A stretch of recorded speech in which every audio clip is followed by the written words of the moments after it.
Now, WICB Instant Sports. Good evening, I'm Michael Memes. The Ithaca College wrestling team will open their season with the Ithaca Invitational at Glazer Arena this weekend. The action will kick off tomorrow at 3:30 and conclude Saturday at 9:30 a.m. Ithaca is tied for 14th in the Division III ranking and finished 4th place at the Division III championships last year. Bombers women's volleyball team takes on 23rd ranked Johnson and Wales tomorrow at 5 in Providence. Bombers are 16-8 on the year with a 6-1 Liberty League record, while the Wildcats are 20-4 with a 9-0 record in the Great Northeast Athletic Conference. Bombers will be the 2 seed in the Liberty League tournament, but this and their Saturday game against 20th ranked Wesleyan University will be a big factor in determining if and where they will be seeded in the Division III tournament. To the East Hill, the 4th ranked Cornell men's hockey team opens their season up at Michigan State tomorrow at 7. The Big Red come in with high expectations after making it to the quarterfinals of the Frozen Four last year. They lost both games to the Spartans at Liner Rink last season. The 7-0 San Francisco 49ers try to maintain their undefeated season when they take on the 3-4-1 Arizona Cardinals for Thursday Night Football. The Cardinals will be without running backs David Johnson and Chase Edmonds and will start the newly acquired Kenyon Drake at that position. The New York Yankees have declined the team option on Edwin Encarnacion. Encarnacion, who the Yankees acquired in mid-June from the Seattle Mariners, primarily was a designated hitter and hit .249 with 13 home runs and 37 RBIs in his 44 games with the Bronx Bombers.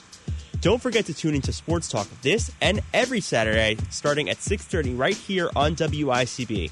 With sports, I'm Michael Memes. Now, WICB Instant Sports. Good afternoon, I'm Michael Memes. The American Football Coaches Association, or AFCA, and the College Football Network announced its All-Americans for Division III, and 2 Bombers were honored. Junior kicker Nicholas Bahamonde was named to the first team by both after a Division III leading and school record-breaking 18 field goals made. Senior guard Jake Villanueva was named to the second team by the AFCA and to the first team by the College Football Network. Bomber senior defender Jacqueline Mirable was named a third-team All-American by the National Field Hockey Coaches Association. Mirable led an Ithaca backline, which was 13th in all of Division III in goals allowed. She also contributed on the offensive end with 3 goals and 2 assists. A couple of Bombers basketball players balled against Rochester last week and were honored by the Liberty League. On the women's side, Grace Cannon was named Liberty League Performer of the Week for her 24-point, 10-rebound, 4-steal, and 2-block performance. On the men's side, Skylar Sinon was an honorable mention after scoring 29 points. Cornell athletics competition on Sunday have been canceled due to the Ithaca campus moving to alert level red. Both basketball teams were scheduled to play home games that day. No away competitions have been canceled thus far, and the next home athletic competition after Sunday is December 28th. Ithaca High School girls varsity basketball takes on Binghamton tonight at 6 at Bliss Gym. Binghamton lost their last time out 33-58 against Corning Painted Post, while the Little Red lost to Vestal High School 37-41. The Brooklyn Nets have signed guard Langston Galloway to a hardship exemption. The Nets currently have 7 players in COVID health and safety protocols. The hardship exemption allows a team to exceed the 15-man maximum roster when it has at least 4 players who are sick or injured for longer than 2 weeks. Don't forget to tune into Sports Talk this and every Sunday starting at 6:30 right here on WICB. With sports for the last time this semester, I'm Michael Memes. So tonight, you're going to play your hearts out, and you're going to do your absolute best to walk away with the Cornica mic. That was Nick Karski, the sports director for WICB for the 2010 to 2011 school year. And that game he mentioned was the Cortica mic. You might be wondering, what is the Cortica mic? Wonder no further. I'm Michael Memes, and today I'll be going through all the info you need to know about the Cortica mic. Let's dive in. The Cortica mic is played every year between WICB and Cortland's radio station, WSUC. It is traditionally played on the night before Cortica. It originated in 2004 as a way of bonding between the sports staff, according to General Manager of Radio Operations at the time, Chris Wheatley. The guys on the sports staff were always looking for some way to, get everybody together and do something fun. And they thought, we should reach out to the Cortland radio station, WSUC. So I think it was somebody on our side. It was their idea to just sort of get the 2 radio station sports staff together for a friendly game of touch football. The game is supposed to be played at the campus of the away team for Cortaca, but for my conversations, most games have been in Cortland at the field where the varsity team plays. Games in Ithaca would be played on the practice fields, which have lights. The experience at Cortland's field was unforgettable to 2017 alum Jake Asman. But what was cool about playing, at Cortland, you got to play on the actual field where the game is, right? I mean, you don't get to play on Butterfield when we would play, the Cortaca Mike at Ithaca. So to be on that turf field where, the Jets would hold training camp for many years, and obviously Cortland plays, their home games, that was a really cool experience and something I'll never forget. After the games in Cortland, the WICB radio staff would traditionally go to A&W, which was a fun part after the games for former sports director and 2015 alumni Alex Barth, as well as many others. Everybody was just happy. And not that we weren't happy at the game, but, people are in the game, out of the game. You're all spread out over the field. It's like a little A&W, and there's like 60 of us in there. And, you were sitting next to everybody. It was a big group of people, but you were sitting next to everybody there, and everybody's just in a good mood, and everybody's happy. And, it's a Saturday, it's Cortaca tomorrow, it's almost Thanksgiving. Like, it was just great. The winner of the game would get a Cortaca Mike Trophy, which is a bit less prestigious than the Cortaca Jug, but was big for bragging rights. Matt McCarthy was a first-year during Ithaca's last win in the game in 2010 and was able to describe what it looks like. Gosh, it had, I believe, a little microphone on it. It may have been like an old-school radio microphone. It looked like somebody bought it for about, $12.99. Like, it looked like a trophy that you got in Little League for participation. WICB would proudly display the trophy when they won, according to 2007 alumni Brian Roth, who got to handle the trophy after the 2006 win.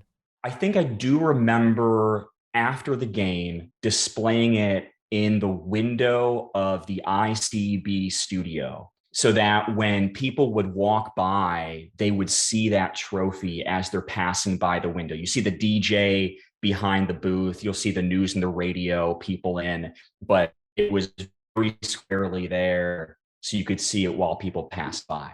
Ithaca has only 3 wins in the game, 2005, 2006, and 2010, but came close to winning in 2014 in a quadruple overtime contest.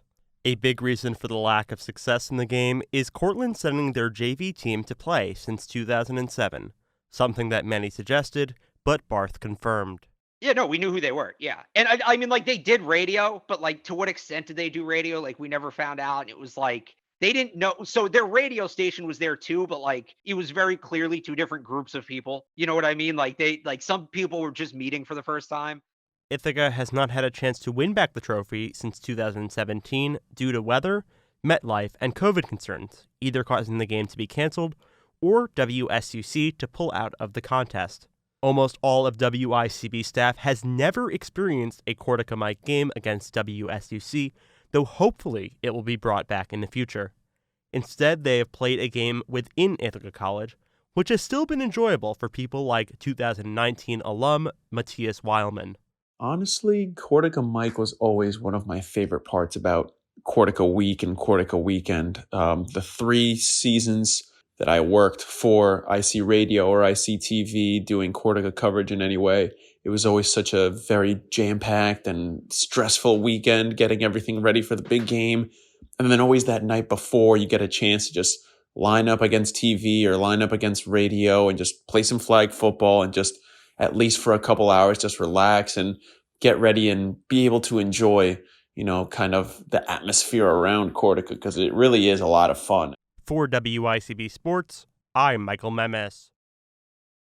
I did kind of local athletes or athletes in the news this week, and you guys didn't see them at all. No, just swear clarify. to God. So even if someone gets perfect, it's not because they cheated, unless they look at their phone during it. But no. Look, I'm actually gonna set my phone right here. And I'm going to tally the scores, and we'll kind of tally it up at the end. So yeah. Nick, are we high class enough to have spelling bee music? Did we prepare for that? I'm trying to find some in the vault right now. Okay. Right now it's not looking too. It's not looking good. Okay, that's fine. That's fine. Let's do the Jeopardy music, just like if someone's trying to. We might answer. have to pay for that. They may have to pay for that. Yeah. I love that. By the way, Nick's go-to for spelling bee music is Yanni. Like, literally Yanni, the Yanni guy. Yanni. I don't know why, but you know what? I know. I don't question Nick because he's been here long enough. He's got the credentials. To... Just let it happen, Yeah, man. man. Just let it happen, man. Just go. All right, who's going first? I'll have Nick go first, yeah. and we'll just alternate. So I kind of paired these up, so they're kind of related. So I'm going to first start with an easy one. Okay. So I am going to ask you, spell Dan Doherty's last name. Who? Dan Doherty. Oh my God, Dan Doherty that works here. Yeah. Okay. Spell his last name. Spell his last This name. is lethal. If you get this If you wrong, get this this wrong, could end your friendship with him. Doherty. Can you use it in a sentence, please? Dan Doherty is one of the radio hosts at ESPN Ithaca. Okay, Doherty. Doherty.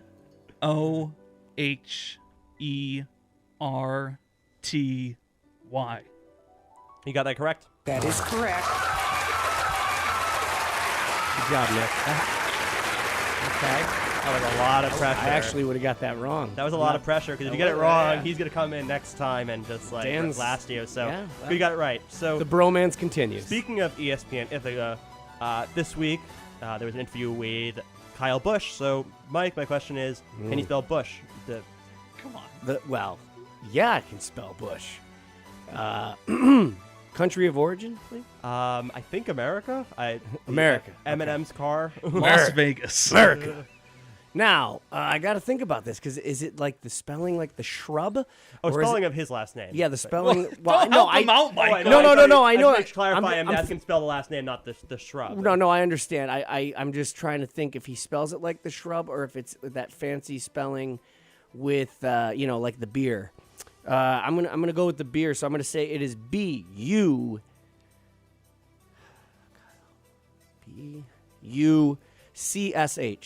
Nope. What? It is SCH. SCH. Oh my God! I came in here so cocky. I really did. Oh, look at I know how to spell all this stuff. My wife knows I'm a great speller. Yeah, no. So Mike. Now I guess moving on to Brindisi, some. man, I'm sorry. I should feel Gonna bad. move on to some. No, don't feel bad. That was the easy round as well. So Yeah. getting a little harder. So now we got obviously Yankees is carried on the station, and one of the broadcasters, as color commentator, is Susan Waldman. So Nick, I'm going to ask you to spell Waldman. Oh, easy. WALDMAN. Correct. That's such crap. He got to like talk to her recently. Stared at her name on the Fine. Okay. Keep it rolling. Now another broadcaster for the Yankees is Ryan Rucco. So I'm going to have you spell Rucco. What? Yeah, that's tough. Okay, I have no idea who this is. Ryan Rucco. Country of origin? I mean, America, I think. That doesn't do anything for me. He's like the backup play-by-play for the Yankees on TV. All right. Are you... RUCCO. No. Is it RUCKO? You just missed an O after the U. I didn't even... It was RUOCCO. I'm leaving. This is embarrassing. I tried to make this pretty even. So next one I'm gonna give for Nick is Smith. Steinbrenner. Ooh. Steinbrenner. Okay. You got this. Come on. STEINBRENNER.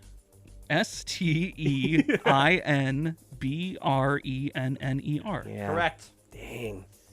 You are up. That is correct. 3. All right, I've got.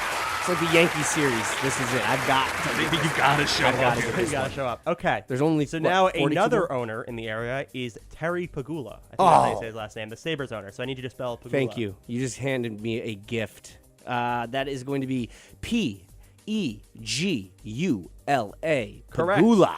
That is correct. Owner of the Buffalo Bills. Pagula Sports Entertainment. All right, I'm in the game, baby. Yeah, you're not going to be shut out. Okay, so now this week there was the match, which is like the 3rd or 4th edition of it, and one of the golfers was Bryson DeChambeau. So Nick, I'm going to have you spell it DeChambeau. I was going to be so And you mad don't have if it to was worry Rodgers. about capitalization. I was gonna say lowercase d, e, c, capital C, HAMBEAU. That is correct. That was I'm semi-annoyed that you have to throw the lower and uppercase in there to show If off. you got that wrong, if you got it wrong with capitalization, I wasn't going to take off. All right, fair enough. So the next one is the other golfer in the match, or the other professional golfer in the match, Phil Mickelson. So I want you to spell Yeah, baby. Mickelson. I love Philly. That's going to be Mickelson. Correct. Bingo. That is correct. 4-2. 4-2. No, they're not. Well, Ruka.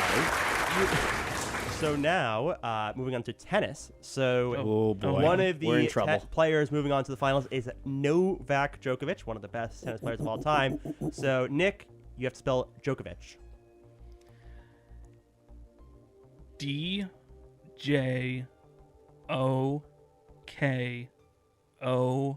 DJOKOVIC. That is correct. Man, That is correct. you're hustling me. You're like, oh, I'm terrible at stuff. I'm like, no. I'm doing it like some of these kids, like eyes closed. Yeah, I'm like watching you. writing Writing it down down, on my fingers. He's like- genuinely, he had his eyes closed and was tracing it on the soundboard. Okay. I respect so now, that. I respect that. keeping with tennis, Great. Nick Kyrgios, he pulled out of the Olympics due to the lack of fans. He's a very flashy kind of Yeah, tennis he's player, very controversial. Oh, Yes. this guy. Yeah, So so for Mike, spell Kyrgios. Yeah, what the? All right. Country of origin, is he Greek? I believe he's Greek. Yes. Okay, I got this. Can I hear the name again, please? Nick Kyrgios. Kyrgios. Okay. K. Now I'm writing in the air. K. Okay. Here we go. K. I'm nervous. KYIORGIOS.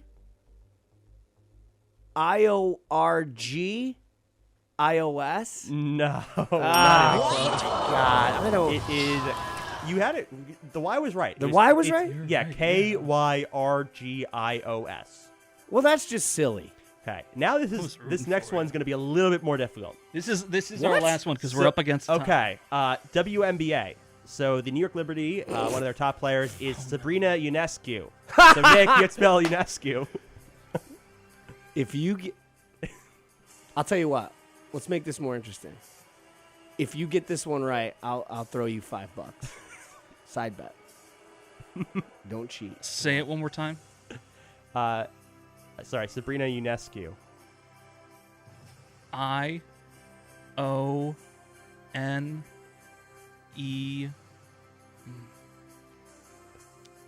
IONESCU. That is correct. No! That No! is correct. There's no way! Cough it up, baby. How did you even? What? I got 4 singles and a 10. Take 4. Well, I mean, Nick's won. If we have time, I'll just let me Mike do- his last one. It's go. another one of the hosts on ESPN, Chine Ogwumike. So you spell Ogwumike. Is that okay? Host of Janae and Golick Jr. Janae and Golick She Jr. also plays in the WNBA. Oh, okay. Say it one more time. Ogwumike. Don't make this as hard as you think. Okay. Ogwumike. OG W U M AKE. No, you were so close. It was Mike. That's my name. All right. Well, this Nick won didn't- 6-2.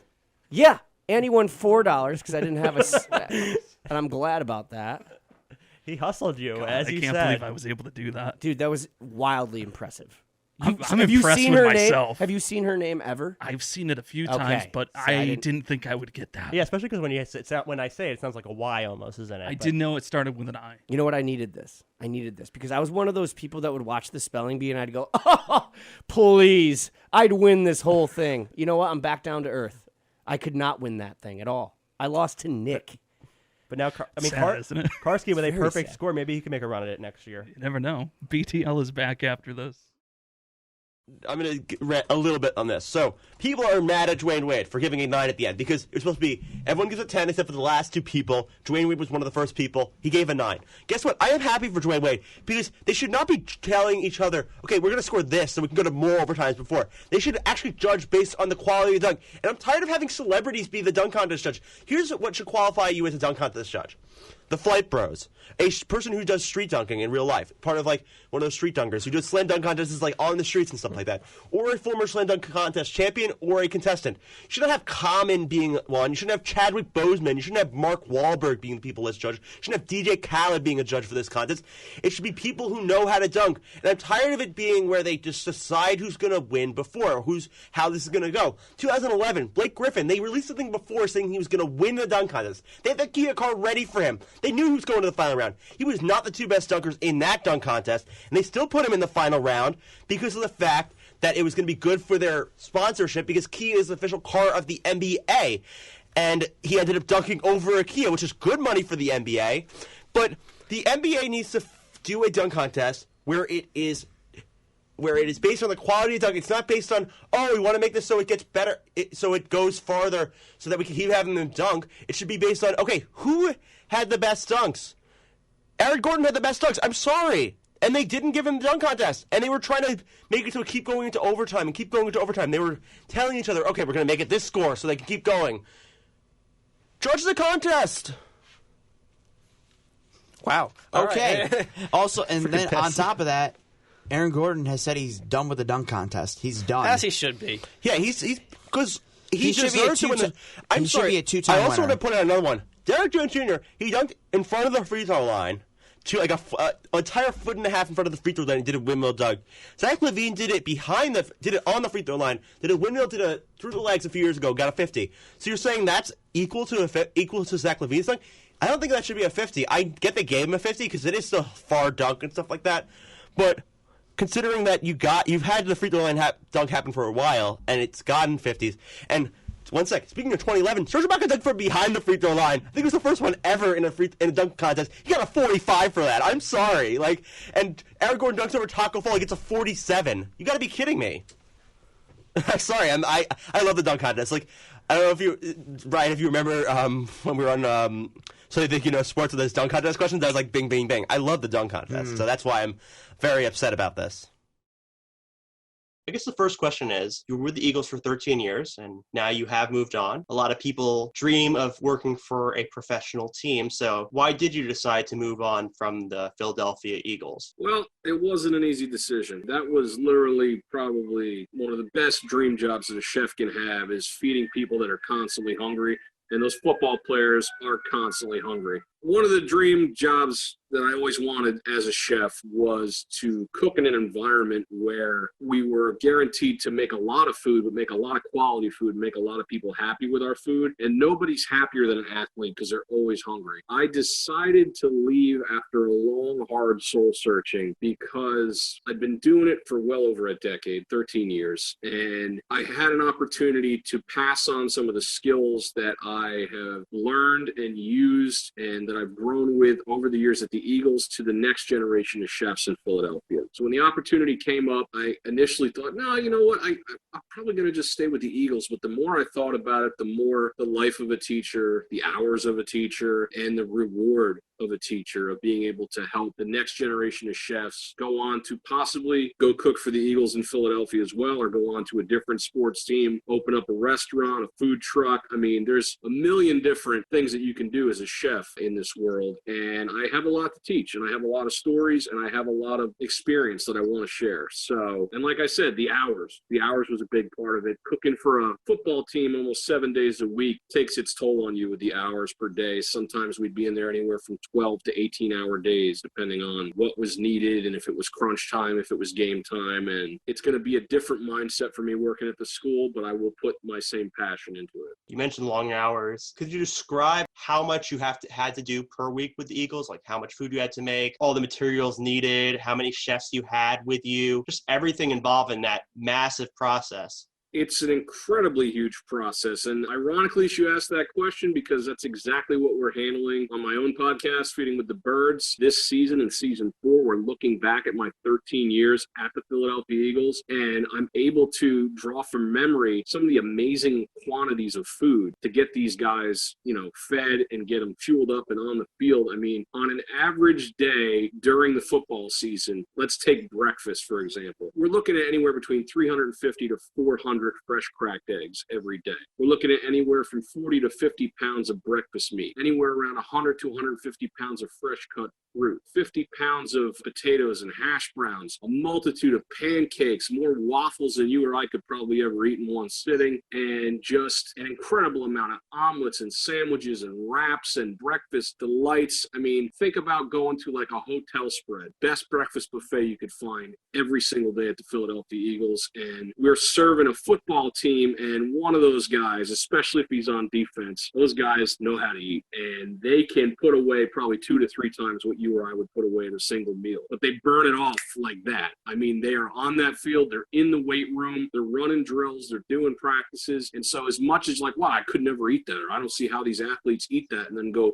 run a 40. They do it because their bodies need that fuel and they burn it off real quickly. So yeah, it was always a challenge to keep up with the demands of a healthy football team and not only give them what they wanted to eat, but give them what they needed to eat and focus on their nutrition. Lunchtime, we might go through, I would say, at least 80 or 90 pounds of chicken products, many fresh cut steaks. I'd say anywhere between 40 to 50 pounds of steak. We'd always have a seafood option. There'd be multiple stations throughout our cafeteria, guaranteed to give as many options as possible to our football team and to our building staff, to our coaches, to our trainers. Options is a huge thing in the Philadelphia Eagles cafeteria. You have to be able to come in and based on what your body needs to hit that field or hit the weight room or work with these guys training them, or even just our front office staff just to be there day after day. There was different plans in place, different foods, different stations that appealed to any diet. And it was a massive undertaking, and it was always exciting. Now, you mentioned the caloric intake that these players consume per day as well as burn per day. So we do see a lot of retired players, they look out of playing shape, and I'm thinking that could possibly be due to that caloric intake. So how hard is it for someone to go from that athlete's diet where they're eating a lot per day, but they're also burning it off, to going to a diet that maybe me or you would have? I think it would be very hard to do. I mean, I can't speak too much from a nutritional standpoint. We had nutritional coordinators and liaisons in place that worked with our executive chef, that worked with us in the cafeteria and the fuel bar down the hall to scan these guys' body mass index and check out where they're coming from. And based on the position they're playing, how much they're working out, the time of year, what their individual needs were, you had to tailor their diet to that. When a lot of these guys leave the NFL and they retire or say they move on to a different career, they're not hitting their bodies as hard every day. I mean, our guys at the Eagles were working out almost every day. There were morning and afternoon lifts. There was practice on and off the field. There were individual drills for different positions. And to suddenly not have that be part of your life and start to eat in a way that, some guys, I mean, I'm not really seeing too much of this first person, but I see some guys, some alumni that come back and visit, and either like the guy was like bulked up and then he's super thin. And it's because he doesn't need to eat that huge amount of calories every day because he's not burning it off. There's other guys that were super thin that kind of gain a lot of weight after football because the whole time they were there, like say a wide receiver, or a tight end, or somebody that needed to be light and fast and lean doesn't maybe necessarily have to keep up with that type of diet after football. So you see a bunch of guys kind of behaving and eating differently after football. But during football, it's all very rigorous. It's all very planned out. The diets are like down to the calorie, what they need to consume to be spectacular on the field. And you also mentioned podcast, Feeding the Birds, and that's something you did while with the Eagles, and you're continuing to do it for at least for now. And you were a communications major at IC. So how did maybe your classes or your major at Ithaca College help you in doing that podcast? The biggest thing I learned from communications is how to talk to people. I know sometimes we might take that for granted in any type of job. And it's just a way that, when you're running a podcast or an interview type show, you have to make the person feel comfortable talking to you, and you have to be comfortable talking to them. And a lot of what I learned in the communications and corporate communications departments at IC was a way to present myself and my ideas clearly, professionally, and you want to put your audience at ease and also get them to be interested in what you have to say. Because I could talk to football players all day long. If they don't care what I'm talking about, if I don't connect it to them, I'm not going to get a good interview at it. I could talk with Lane Johnson or Brandon Graham about chicken fried steak. Yeah, they love it, but why do they care about talking about it with me? And so a lot of the ways that I used some of those skills was just try to get personal with them on a level and get personal with the communication as it related to food and get them to share their stories of growing up. What it was like to eat as a collegiate athlete versus what it's like to eat in the NFL. What are their cheat foods? What are their guilty pleasures? It just kind of, for lack of a better word, it kind of humanizes these guys that are larger than life on your TV that are charging that field every Sunday and brings them down to your level. So, they kind of eat just like I do. But maybe they don't eat it all the time because, they're well-oiled machines that have to play football. We're just watching them on the TV. We're not those guys. But to be able to kind of just bring out some more of that personality that they have. And I think working with the communications department kind of gave me a way to do that. It also helped me connect with my peers in the culinary industry and give me a lot better way. I know something I took a lot from corporate communications was conflict management. In communication, a busy kitchen that's hot and not a lot of space to work, you definitely need some conflict management. So I use those skills every single day in the kitchen. I picked up my cooking skills from my grandmother and then went to another school and learned all the cooking techniques and then got into being a chef full time. But there's never a day where I didn't utilize my IC degree. I just never thought I'd use it in that way.